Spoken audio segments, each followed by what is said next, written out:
I want to address something that has led to a huge number of posted questions for us on clark.com/ask.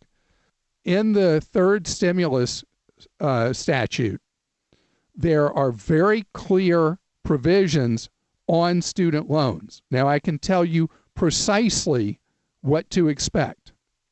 All federal loans that are in the hands of the U.S. Department of Education will have payments suspended for the next 6 months. Interest on all federal loans suspended for the next 6 months. What's required of you to do this? Nothing. You don't have to request it. You don't have to fill out a form. You don't have to prove need. Everyone with almost all categories of federal student loans just will have essentially a payment holiday for 6 months. It does not wipe out any portion of the balance, but the balance you have will have no interest charged, and you will automatically be considered to be on time.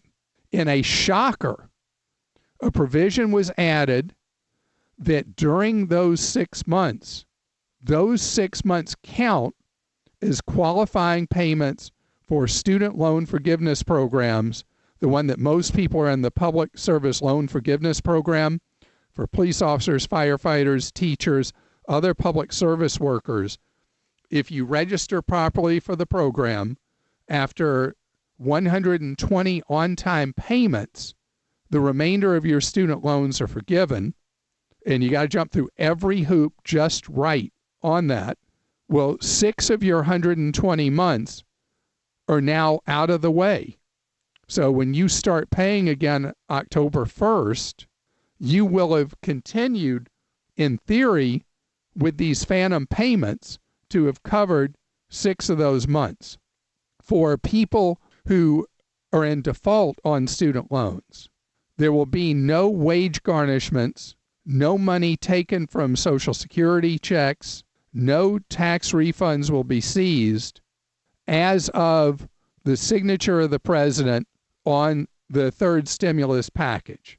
That means there's a timeout on those efforts that will resume again in October. This is good news. In addition, it is not written in the legislation, but there is an assumption that if you receive helicopter money, the $1,200, that even if the Treasury has been taking every dollar they can find of yours anywhere, that they will not grab that money. We'll see, but that is the best guess in this case. So what about private student loans? Private student loans have been deafening with their silence.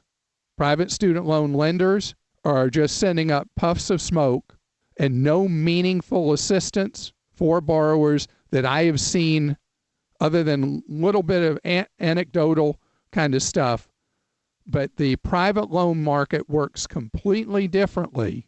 And I would go on the assumption that your private student loans, which fortunately account for a very small total of the overall student loan balance, will still be due and payable April 1st like they would have been if there was no coronavirus.